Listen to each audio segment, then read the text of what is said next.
అందరికీ నమస్కారం. నేను మీ సింగర్ ప్రవస్తి. సో నేనిప్పుడు ఈ వీడియో చేయడానికి కారణం 'పార్థతీగ సిల్వర్ జూబ్లీ' సీరీస్‌లో జరిగిన ఇంజస్టిస్ అంతా ఎక్స్‌పోజ్ చేద్దామని. మీ అందరికీ తెలుసు నేను దానిలో పార్టిసిపేట్ చేశానని. సో అక్కడ ఏదైతే జరిగిందో అదంతా నేను ఇక్కడ క్లియర్‌గా చెప్తాను వీడియోలో. స్టోరీస్ పెట్టాను. చాలా మంది థౌసండ్స్ ఆఫ్ రిప్లైస్ వచ్చాయి స్టోరీకి ఏం జరిగింది అని. సో దీనిలో అంతా నేను క్లియర్‌గా ఎక్స్‌ప్లెయిన్ చేస్తాను. మిస్ అవ్వకుండా లాస్ట్ వరకు ఈ వీడియోని చూడండి. సో ఈ వీడియో చేద్దాం అనుకునే ముందు చాలా మంది ఆపడానికి వచ్చారు నన్ను ఈ మ్యూజిక్ ఫీల్డ్ నుంచి. బికాజ్ నీ కెరియర్ ఎఫెక్ట్ అవుతుంది, నీకు మంచి ఫ్యూచర్ ఉంది, ఎందుకు పాడు చేసుకుంటున్నావు అని చాలా మంది ఆపడానికి ట్రై చేశారు. కానీ నేను ఇంకా డిసైడ్ అయ్యాను నాకు మ్యూజిక్ ఫీల్డ్ కి సంబంధం ఉండదు అని. బికాజ్ ఇంత ఇండస్ట్రీస్ జరిగేటప్పుడు నాకు ఉండాలని లేదు. పార్థతీగ రియాలిటీ షోస్ అనే కాదు, దాని బయట కూడా చాలా జరుగుతున్నాయి. I make a different video for that. కానీ ఈ వీడియో మాత్రం ఓన్లీ ఫర్ పార్థతీగ. సో నేను డిసైడ్ అయింది అందుకే. చాలా ఇంజస్టిస్ జరుగుతుంది అండ్ ఎవరు కూడా nobody should suffer all that. అందుకే నేను ఈ వీడియో చేస్తున్నాను. ఆల్సో చాలా మంది అడిగారు అసలు ఈ సీజన్ కి ఎందుకు వెళ్ళావు, అసలు మళ్ళీ ఎందుకు వెళ్ళావు పార్థతీగకి, సూపర్ సింగర్ లో విన్నర్ అయ్యావు కదా అని చాలా మంది పెట్టారు. ద రీజన్ ఇస్ యాక్చువల్లీ నేను 2017లో ఎస్పీబీ సార్ ఉన్నప్పుడు పాడాను. చాలా చాలా బాగా జరిగింది ఆ సీజన్. అసలు ఎలాంటి ట్రామాటిక్ ఎక్స్పీరియన్స్ అవ్వలేదు. చాలా హ్యాపీగా సాగిపోయిన సీజన్ అంతా కూడా. అప్పుడు డైరెక్టర్ శాస్త్రి అంకుల్ ఉండేవాళ్ళు అండ్ ప్రొడక్షన్ హౌస్ కూడా డిఫరెంట్ ఉండేది అప్పట్లో, ఇప్పుడున్న ప్రొడక్షన్ కాదు. సో అది చాలా పీస్ఫుల్ గా చాలా బాగా జరిగింది ఫైనల్స్ వరకు కూడా. అండ్ నాకైతే చాలా ఐవ్ లెర్న్ సో మచ్ ఆ సీజన్ లో. చాలా బాగుండింది. సో అదే ఎక్స్పెక్టేషన్ తో ఈ సీజన్ కి వచ్చాను. ఆల్సో ఎక్స్పోజర్ వస్తుంది కదా అని. సూపర్ సింగర్ విన్నాక నాకు అంత ఆపర్చునిటీస్ ఏం రాలేదు. సో దీనిలో చేస్తే వస్తుంది కదా, ఎక్స్పోజర్ ఉంటుంది కదా అని ఒక థాట్ తో వచ్చాను. అండ్ దానిలో తప్పేం లేదు కదా. సో ఆ ఒక్క థాట్ తోనే నేను ఈ సీజన్ కి వచ్చాను. కానీ అంత ఆపోజిట్ జరిగింది. సో మొన్న థర్డ్ స్కెడ్యూల్ షూట్ అయింది. టాప్ 12 లో నన్ను ఎలిమినేట్ చేశారు. యాక్చువల్లీ ఫస్ట్ స్కెడ్యూల్ నుంచి కూడా చాలా జరిగాయి. అప్పుడే నేను క్విట్ అవుదాం అనుకున్నాను, బట్ కాంట్రాక్ట్ సైన్ చేశాను. So I had no option. మీరు అనుకోవచ్చు ఎలిమినేట్ అయింది కాబట్టి ఇదంతా ఇప్పుడు కోపంతో చెప్తుందేమో అని. కానీ కాదు, ఉన్నప్పుడు నేను చెప్పలేను. కానీ ఎలిమినేట్ చేశాక నాకు ఆ ధైర్యం వచ్చింది అంతా చెప్పడానికి. సో జడ్జెస్ గురించి కానీ అక్కడ ఆ ప్రొడక్షన్ వాళ్ళు ఎలా ట్రీట్ చేశారని కానీ నేను అంతా దీనిలో బయట పెడతాను. సో నేను ఒక గుడ్ థింగ్ తో స్టార్ట్ చేస్తాను. పార్థతీగలో ఒక గుడ్ థింగ్, ఆర్కెస్ట్రా కృష్ణాంకుల్ వాళ్ళు ఆ సీజన్ లో ఎవరైతే ఉన్నారో వాళ్ళే ఈ సీజన్ లో కూడా ఉన్నారు. వాళ్ళు మాత్రం చాలా సపోర్ట్ చేశారు. అందరితో ఒకేలా ఉంటారు. అండ్ మెంటర్ శ్రీనివాస్ సార్, ఆయన కూడా నన్ను ఎప్పుడు కూడా you are the most talented అని మొన్న కూడా నాతో వచ్చి చెప్పారు. సో వీళ్ళిద్దరికి మాత్రం I'm very very thankful. They are my favourite people. So this is the only good thing పార్థతీగ ఈ సీజన్ లో. సో ఫస్ట్ నేను జడ్జెస్ దగ్గర నుంచి స్టార్ట్ చేస్తాను. ఫస్ట్ సునీత గారు. Of course she's very beautiful. మీరు అంతే కైండ్ అని కూడా అనుకుంటారు, బట్ బ్యూటీకి కైండ్నెస్ కి ఎప్పుడు కూడా లింక్ ఉండదు. సో ఓకే, మీరు అబ్జర్వ్ చేయండి ఫస్ట్ ఎపిసోడ్ నుంచి కూడా ప్రతిసారి నేను స్టేజ్ మీదకి వచ్చిన ప్రతిసారి వాడు ఒక ఫేస్ ఇస్తారు. అది ఎవ్వరికి పెట్టరు ఆ ఫేస్, బట్ ఓన్లీ నాకు ఆ డిస్గస్టెడ్ లుక్ పెడతారు ఫేస్ మీద. ఇది యాక్చువల్లీ చాలా మంది వెల్ విషర్స్, నా ఫ్యాన్ పేజెస్ అందరూ కూడా నన్ను అడిగారు. కావాలంటే నేను స్క్రీన్ షాట్స్ పెడతాను. ఇది ఎందుకు ఇలా did something happen behind the screen, ఏమైనా అయ్యిందా మీ ఇద్దరికి, లేకపోతే ఏమైనా గొడవ అయిందా అని ఇలా చాలా మంది అడిగారు. ఎందుకు ఆవిడ అలా ఫేస్ పెడుతున్నారు మీరు రాగానే అని. సో కానీ నేను చాలా డిఫెండ్ చేయడానికి ట్రై చేశాను. బికాస్ నాకు అప్పుడు తెలీదు, నేను ఏదో అలా ఆలోచిస్తున్నాను, వీళ్ళందరూ అలా ఆలోచిస్తున్నారేమో అనుకున్నాను. నాకు తెలియదు అప్పట్లో, ఐ డెంట్ రియలైజ్. సో నేను డిఫెండ్ చేశాను కూడా. సో నాకు ఎప్పుడు క్లారిటీ వచ్చిందంటే అంతరామమయం పాడే ముందు సౌండ్ చెక్ అయ్యేటప్పుడు ఇన్ ఇయర్స్ పెట్టుకున్నాను. అండ్ ఆవిడ దగ్గర ఒక మైక్ ఉంది, అది ఆన్ ఉంది. అది పాపం వాడికి తెలీదు, మైక్ ఆన్ ఉంది, నేను ఇన్ ఇయర్స్ పెట్టుకున్నాను.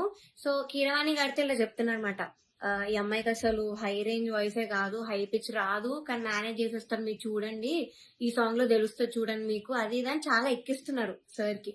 And it hurt me so bad stage మీద నించున్నప్పుడు. అప్పటికి నా సెల్ఫ్ ఎస్టీమ్ ఇలా ఆల్మోస్ట్ కింద దిగిపోయింది.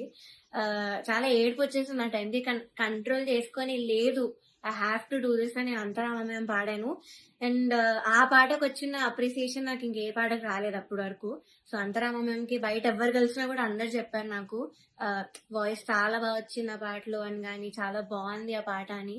యాక్చువల్లీ చాలా సాంగ్స్ ఇచ్చాం. 'రాముడు రావునికి' చాలా ఇచ్చాము. నేను ఏది ఇచ్చినా వద్దు, వద్దు, వద్దు అంటే ఇంకా లాస్ట్ ఆప్షన్‌గా మేల్ సాంగ్ ఇచ్చాను 'అంతరామమయం'. సో, అదే సెలెక్ట్ చేశారు. And I tried my best. Male song అయినా కూడా I gave my best. And of course నాకు ప్రతి సాంగ్‌కి ఆవిడ దగ్గర నుంచి నెగెటివ్ కామెంట్స్ వచ్చాయి. అది మీరు నమ్ముతారు. జడ్జెస్ ఏదంటే అదే నిజం అనుకోని మీరు ఆఫ్ కోర్స్ నమ్ముతారు. ఓకే.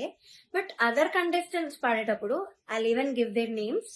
ఇద్దరు, శ్రీ ధృతి అండ్ గాయత్రి అక్క, వీళ్ళిద్దరు పాడేటప్పుడు పిచ్చింగ్, ఎస్పెషలీ ధృతికి చాలా పిచ్చింగ్ ఇష్యూస్ వచ్చేటప్పుడు అయితే ఆవిడ ఇలా సైగలు చేసేవాళ్ళు. షార్ప్ అయితే ఇలా చెప్పేవాళ్ళు. అది మేము అందరం చూసాము. గాయత్రి అక్క కూడా షార్ప్ అయితే ఇలా కింద కింద ఫ్లాట్ బాడ్ అని చెప్పేవాళ్ళు. మొన్న కూడా అయింది అది. సో అంటే నాకు తప్పు లేకపోయినా మీరు అక్కడ కామెంట్స్ లో చెప్తున్నారు. వీళ్ళు చేసాక కూడా మీరు అక్కడ చెప్పకుండా సైగలు చేస్తున్నారు. సో అక్కడ నాకు నా మీద ఎందుకో గ్రడ్జ్ పెట్టుకున్నారని కూడా అర్థమైంది. చంద్రబోస్ గారు, we all know he's a lyricist. So ఆయన రెస్పాన్సిబిలిటీ, లిరిక్స్ తప్పులుంటే ఆయన చెప్పాలి.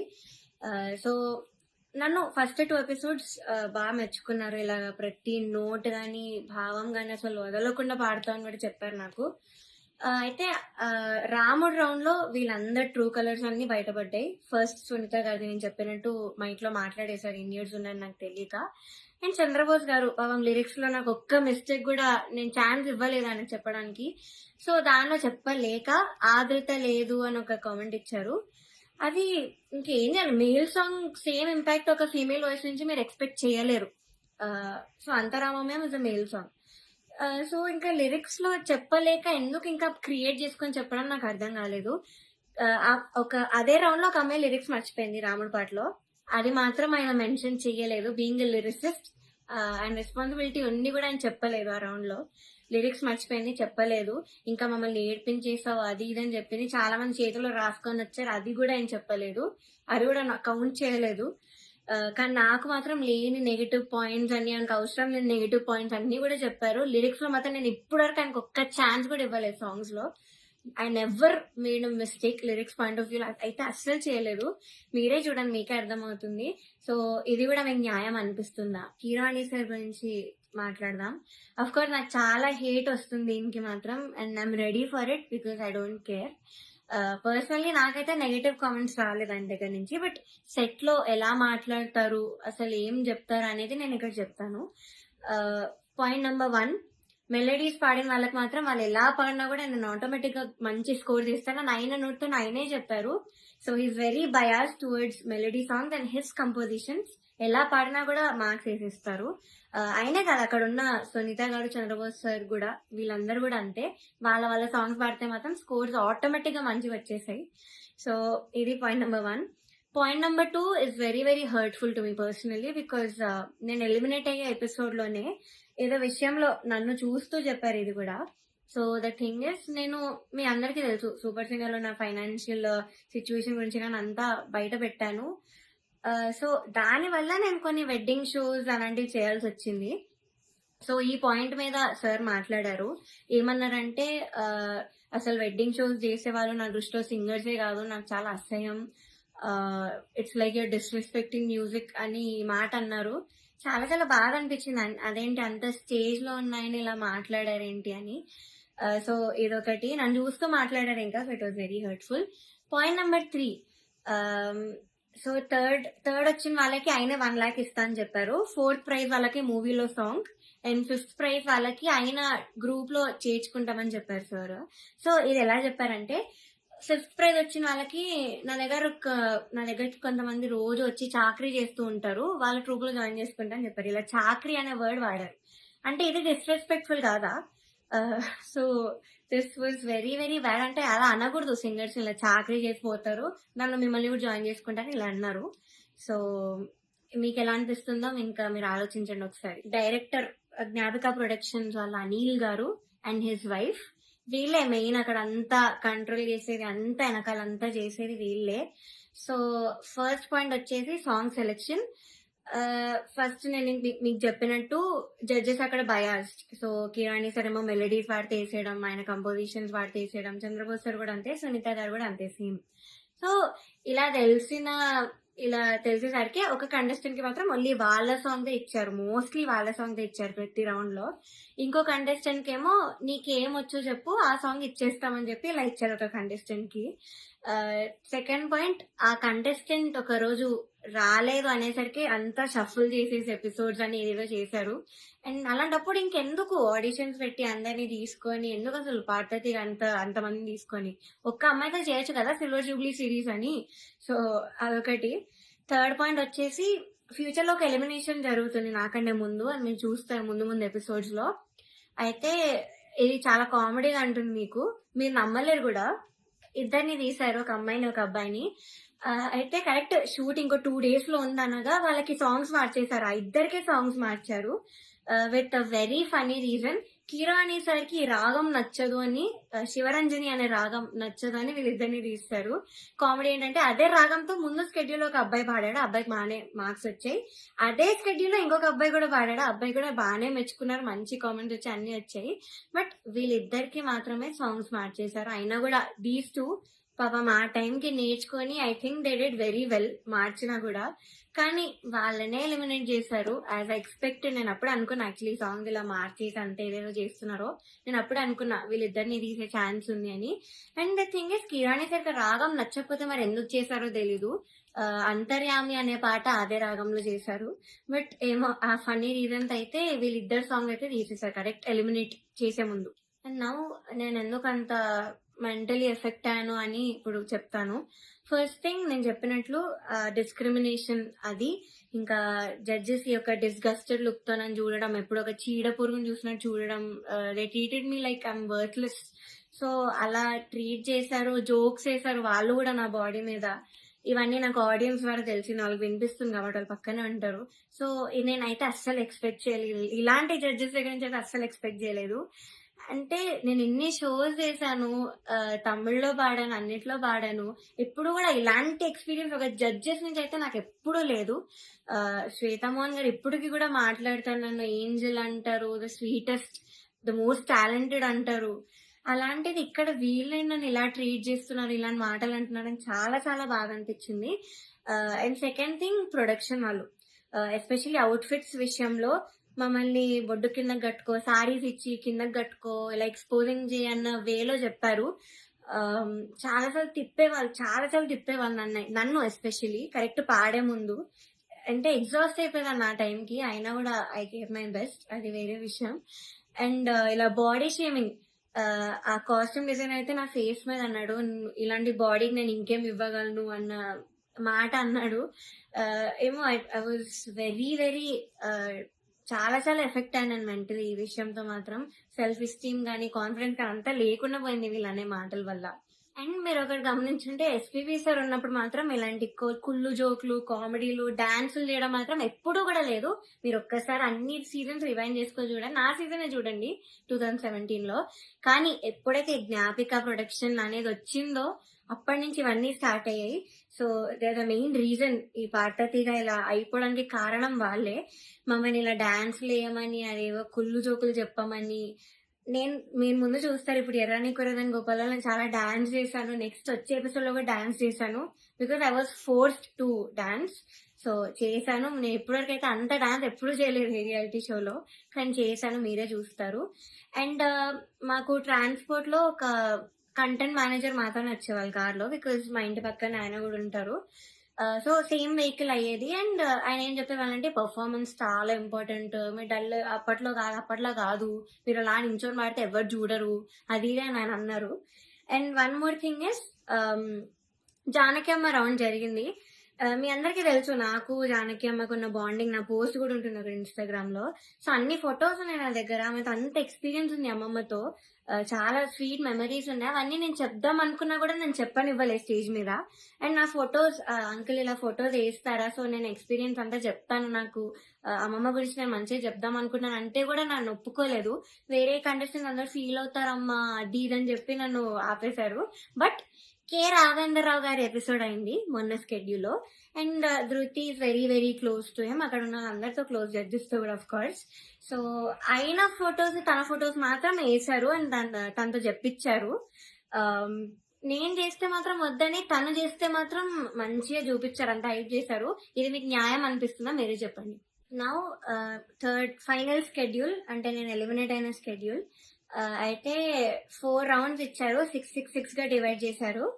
కామెడీ ఏంటంటే కొంతమంది క్లాసికల్ రౌండ్, కొంతమంది కాలేజ్ రౌండ్ అంట. ఒక చెత్త రౌండ్ ఒకటి పెట్టారు, దానిలో చెత్త పాసిబుల్ సాంగ్స్ అన్ని ఇచ్చారు, అంటే సింపుల్ గా పాడి పడేసేవి. దానికి క్లాసికల్ రౌండ్ కి మార్క్స్ కి కంపేర్ చేశారు. ఇది ఒక కామెడీ విషయం ఈ స్కెడ్యూల్లో. మీ అందరికి తెలియాలి కాబట్టి చెప్తున్నాను అంత క్లియర్ గా. సో ఇది జరిగింది. ఓకే, నేను ఎన్నో రాత్రులు వస్తాయి పాడండి డ్యూయట్ రౌండ్ లో, which is Ilaiyaraaja sir and SPB sir round మాట. వాళ్ళ బర్త్డేస్ వస్తున్నాయి కాబట్టి ఈ రౌండ్ ఇచ్చారు. డ్యూయట్ రౌండ్ వేరే ఒక అన్నతో పాడాను. అయితే ఇదైతే I did very very well. Especially orchestra నుంచి చాలా అప్లోజ్ వచ్చింది ఈ పాటకి. నా హై నోట్స్ మీద ఎక్కువ మెచ్చుకున్నారు, చాలా బాగా వచ్చింది, వాయిస్ లో చాలా బాగుండింది, చాలా హాయిగా ఉండింది మైక్ లో. ఆ రోజు వింటుండే సిస్టమ్ లో చెప్పారు ఆ రోజు స్టేజ్ మీద. నాకైతే పక్కకు పిలిచి కూడా చాలా మంది చెప్పారు. కానీ సునీత గారు ఆఫ్ కోర్స్ మళ్ళీ అదే కామెంట్, నీకు రేంజ్ లేదు, నీకు హై నోట్స్ రావు, నీకు స్కేల్ ఎక్కువ అయిపోయింది, యూ ఆల్వేస్ స్ట్రగుల్, మనం దీని మీద మాట్లాడుకోవాలి అని చెప్పారు. I don't think so, because నేను ఇన్ని షోస్ చేశాను. ఎందుకు మన ఎస్పీబీ సరే నన్ను మెచ్చుకున్నారు అప్పుడు పడతదిగల నా హెడ్ వాయిస్ గురించి. అండ్ మన సూపర్ సింగర్ లో శ్వేతా మోహన్ గారు అన్ని లాంగ్వేజెస్ లో పాడారు ఆవిడ. సుజాత మోహన్ గారు అన్ని లాంగ్వేజెస్ లో పాడారు, ఆవిడ నన్ను మెచ్చుకున్నారు. ఇలాగా నీది బేస్ రేంజ్ వాయిస్ అయినా కూడా నువ్వు ఎంత బాగా పాడుతున్నావు, అసలు తెలియకుండా ఎంత బాగా పాడుతున్నావు, ఎంత క్లీన్ గా వినిపిస్తున్నా హై నోట్స్ అన్ని కూడా చెప్పారు. తమన్ సార్ కూడా మెచ్చుకున్నాను అన్ని విషయంలో. కానీ సునీత గారు మాత్రం అదే పాయింట్ మీద చెప్తారు ఎప్పుడు కూడా. సో ఇలా జరిగింది. అండ్ సారేగామే లాస్ట్ నేను ఎలిమినేట్ అయిన రౌండ్ పాడింది Saregama. I think that was the best performance. నా కెరియర్ లో కూడా నేను ఇప్పటి వరకు నాకు తెలిసి అంతలా పర్ఫార్మ్ చేయలేదు. వస్తుంది, మీరే చూస్తాను నేను ఎలా పాడాను సారేగామే. ఇంకా నాకున్న కోపం అంతా కూడా ఆ సింగింగ్ లో నేను చూపించాను ఆ రోజు. మేడ్ సో మెనీ ఇంప్రూవైజేషన్స్ అప్పటికప్పుడు చేసి పాడాను నేను కొన్ని స్టేజ్ మీద సారేగామేలో. అండ్ ఆ రోజు టాప్ 1 వచ్చిన అమ్మాయి, ఆ అమ్మాయి చంద్రబోస్ గారి పాట పాడింది ఆ కాలేజ్ రౌండ్ లో. సో ఆ పాటలో ఏదేదో ఇంప్రూవైజేషన్స్ చేసింది, అది అవుట్ ఆఫ్ పిచ్చింగ్ ఉండే మోస్ట్ ఆఫ్ దెమ్. అది లాస్ట్ లో లిరిక్స్ మర్చిపోయి నానా అని పాడింది. అది ఆయన కామెంట్స్ లో చెప్పకుండా అంతా అయిపోయాక అందరు క్లాప్స్ కొడుతుంటే పక్కన అనిల్ సార్ తో లిరిక్స్ మర్చిపోయింది అని అన్నాడు. నేను విన్నా, నేను అక్కడ అన్నా. అంటే బయటకు చెప్తున్నారు కాబట్టి, కానీ కామెంట్స్ లో చెప్పట్లేదు, ఆ మార్క్స్ లో కూడా ఆయన చూపించట్లేదు. How great is that. ఇంకొక అబ్బాయి అయితే లిరిక్స్ మార్చేసి ఏదేదో పాడాడు, కామెడీ పాట చేస్తారు. అది కిరాణి సార్ పాటే, అది కూడా అది లిరిక్స్ మార్చేసి ఏదో కామెడీ లిరిక్స్ యాడ్ చేసి పాడేశాడు ఎమోషనల్ సాంగ్. అయినా ఆయన స్టేజ్ మీదకి వచ్చేసి ఆ పాట కోరస్ పాడేసి, ఆయన పాట అంటే అంత ఎక్సైట్మెంట్ వచ్చేస్తుంది ఆయనకి. సో ఆటోమేటిక్ గా స్కోర్స్ కూడా అలానే పడిపోతాయి సేమ్ ఎక్సైట్మెంట్ తో. సో ఇది జరిగింది కరెక్ట్ ఎలిమినేషన్ ముందు అదే రౌండ్ లో. ఇంకా ఎలిమినేషన్ రౌండ్ వచ్చేసరికి ఫస్ట్ చంద్రబోస్ గారు లేచి వెళ్ళిపోయారు. నాకు పని ఉంది, హ్యావ్ టు గో, అది నిజమో కాదో ఎవరికి తెలీదు, బట్ హీ లెఫ్ట్. మంచిగా హ్యాపీగా వెళ్ళిపోయారు ఆయన. కరెక్ట్ 5-6 ఉన్నప్పుడు కిరాణి సార్ ఈయన కూడా లేచి వెళ్ళిపోయారు. హీ వాజ్ లైక్ నాకు ఈ టెన్షన్ నా వల్ల కాదు, నాకు ఇంకేం సంబంధం లేదని లేచి వెళ్ళిపోయారు. బికాస్ ఆయన మనస్సాక్షికి తెలుసు అక్కడ. సో లేచి వెళ్ళిపోయారు. కానీ సునీత గారు మాత్రం అఫ్ కోర్స్ నా మీద అంత గ్రడ్జ్ ఉన్నప్పుడు నేను ఎలిమినేట్ అవ్వడం చూడాలి కదా. సో ఆవిడ మాత్రం అలానే కూర్చున్నారు, ఎంత ఒక ఈవిల్ స్మైల్ తో ఫేస్ మీద. I still remember that face, నా మైండ్ లో తిరుగుతుంది అది. నేను మాత్రం ఏడుపు కంట్రోల్ చేసుకుంటున్నా, కంట్రోలింగ్ లేదు. ఐ షుడెంట్ క్రై, నన్ను ఇంత టార్చర్ పెట్టారు, నేను ధైర్యంగా బయట పెట్టాలి, దానికి నేను ఏడవకూడదు, నేను మంచిగా ఎలిమినేట్ అవ్వాలి హ్యాపీగా అనుకున్నాను. సో నేను మాత్రం మంచి స్మైల్ పెట్టుకొని నించున్నా. అయితే లాస్ట్ ముగ్గురికి వచ్చారు, ముగ్గురు ఉన్నాం లాస్ట్ కి. ఒకరు సేవ్ అయ్యారు, నేను ఇంకా ఇంకొక అన్న ఎలిమినేట్ అయిపోయాము, ఇద్దరం ఎలిమినేట్ అయ్యాము. అయ్యాక నాకు కొంచెం ఐ వాట్ ఎమోషనల్ గా, అయినా కంట్రోల్ చేసుకుని వెంటనే ఐ గేవ్ అ స్మైల్. అయితే my mother she saw all of these కదా, సో ముందు నుంచి తట్టుకుంటూ వస్తున్నాం, ఇంకా తన వల్ల కాలేదు. సో మా మదర్ స్టేజ్ మీదకి వచ్చి నన్ను తీసుకెళ్ళిపోవడానికి ట్రై చేశారు అక్కడి నుంచి, ఆ ట్రాఫీ ఇవేం తీసుకోవద్దు వెళ్ళిపోదామని. సో అదే ఎమోషనల్ మైండ్ సెట్ తో సునీత గారి దగ్గరికి వెళ్ళి ఎందుకు ఇంత అన్యాయం చేశారు నేను ఇలానే అనింది మా మదర్. బట్ సునీత గారు ఆవిడ రిప్లై మాత్రం, నువ్వు వెళ్ళి ఇక్కడ ముందు ఇక్కడి నుంచి దయచేయి అనింది. ముందు ఇక్కడి నుంచి బయటకు వెళ్ళిపో అన్న వేలో ఆవిడ మాట్లాడారు, ఇలానే నువ్వు అన్నారు, which was very very cheap, అసలు ఎవరు ఎక్స్పెక్ట్ చేయరు అలాంటి జడ్జ్ నుంచి ఇలాంటి మాటలు వస్తాయని. నేను కూడా ఎలిమినేట్ అయిన షోస్ కూడా ఉన్నాయి. నేను తమిళ్లో పాడి ఎలిమినేట్ అయ్యాను టాప్ 5 లో. హాఫ్ మార్క్‌లో ఎలిమినేట్ అయ్యా అది కూడా. అప్పుడు మేమేమి ఇలా ఎమోషనల్ అయిపోయి ఏం చేయలేదు. బికాస్ ఆ జడ్జెస్ అంత బాగా మాట్లాడారు కాబట్టి మాతో. చిత్రామ్మ ఎంత బాగా మాట్లాడతారు. ఇప్పుడు కూడా ఎంత బాగా ట్రీట్ చేస్తారు ఆవిడ. ఆవిడ కాల్ చేసి కూడా మాట్లాడాను నేను ఎలిమినేట్ అయ్యాక. మమ్మీతో మాట్లాడారు. మనో సార్ కాల్ చేశారు. మాల్గుడి సుబ్బమ్మ మాట్లాడారు. అలా మాట్లాడతారు కానీ నువ్వు ఇక్కడి నుంచి వెళ్ళిపో, దయచేయి ఇక్కడి నుంచి దయచేయి అని అలా చెప్పారు ఆవిడ. అలాంటి వాళ్ళని మీరు ఇక్కడ ఎంత హైప్ చేసి పైన పెడతారో ఐ డోంట్ అండర్స్టాండ్ వై. ఇప్పటికైనా మీకు అర్థం కావాలి వాళ్ళ గురించి. కానీ ఎందుకో మీ మైండ్ సెట్ కి ఎక్కదు. నాకు డౌటే, నేను చెప్పేది కూడా మీకు ఎక్కుతుందో లేదో. కానీ నేనైతే అంత ధైర్యంగా బయట పెట్టాను. బికాజ్ నేను ఈ కెరియర్ వదిలేద్దామని డెసిజన్ కి వచ్చాక నేను ఇవన్నీ బయట పెడుతున్నాను. బికాజ్ నాకు ఇంకా రావు ఆపర్చునిటీస్. ఎందుకంటే పెద్ద పెద్ద నేమ్స్ తీసుకున్నాను, వీళ్ళందరూ మీరు చెప్పాను కాబట్టి నాకు ఇంకా ఉండదు. ఈ మ్యూజిక్ లో నాకు ఇంకా ఎలాంటి ఛాన్స్ అనేది రాదు.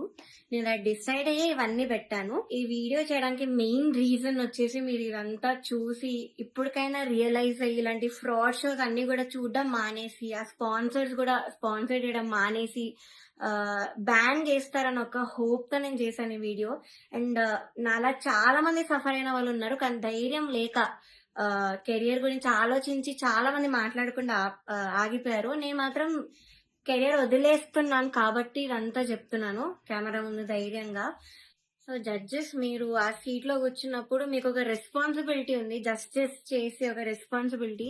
కానీ మీరు అది చేయకుండా మీ ఇష్టం వచ్చిన వాళ్ళని తెచ్చి మా అమ్మాయివే నువ్వు, నేను బుడతల బ్యాచ్ నుంచి నువ్వు అప్పటి నుంచి చూస్తున్నాను అది ఇది అని చెప్పి ఇవన్నీ చేసి మీరు సరస్వతి అమ్మవారిని అవమానం చేస్తున్నట్టు, మీరు షేమ్ చేస్తున్నట్టు, ఇన్సల్ట్ చేస్తున్నట్టు సరస్వతి దేవిని. సో మీరు ఇలా చేసే పని అయితే ప్లీజ్ డోంట్ జడ్జి సీట్ లో కూర్చోకండి. ఇంకా చిత్రమ్మ, ఎస్పీ శైలజమ్మ, మనో గారు వీళ్ళు ఉంటే ఎంత బాగుంటుంది ఒక ఆ ప్లేస్ లో, ఎంత బాగుంటుంది ఆ జడ్జ్మెంట్. సో అది మాత్రం చేయకండి. Because what all you doing is injustice. మాలాంటి లైఫ్ తో ఆడుకుంటున్నారు. ఇలా మాకేం పవర్ లేదు, మనీ లేదు, we can't buy anybody bribes ఇచ్చి, గిఫ్ట్స్ ఇచ్చి మేము అవేం చెయ్యలేము. నాకు అందుకే ఆపర్చునిటీస్ కూడా రాలేదు. వచ్చినవి కూడా ఇలాంటి కొన్ని క్యారెక్టర్స్ మధ్యలో వచ్చి లాగేసుకున్నారు అన్ని ఆపర్చునిటీస్. సో దయచేసి ఇలా ఒక లైఫ్ తో ఆడుకోకండి. మీకు అంత ఇంజస్టిస్ చేయాలంటే అక్కడ కూర్చోకండి, అసలు జడ్జెస్ సీట్ లోనే కూర్చోకండి. వాళ్ళు వేరే వాళ్ళని పెట్టుకుంటారు, ఇలా చిత్రామ్మ ఇలాంటి వాళ్ళని ఏదో ఒకటి చేసి పెట్టుకుంటారు. That is the right thing to do. So ఇప్పుడు నేను పెద్ద పెద్ద పేర్లను పాయింట్అవుట్ చేశాను, అంతా ఎక్స్పోజ్ చేశాను, ప్రొడక్షన్ ని ఎక్స్పోజ్ చేశాను. So I know I'm in danger. Audience కి ఏం తెలియాలంటే, నాకు ఏమైనా అయినా, మా ఫ్యామిలీకి ఏమైనా అయినా, లేకపోతే మేము ఏమైనా చేసుకున్నా, సునీత గారు, Chandrabose garu, Keeravani garu, Gnapika productions, Anil sir is responsible for all of this.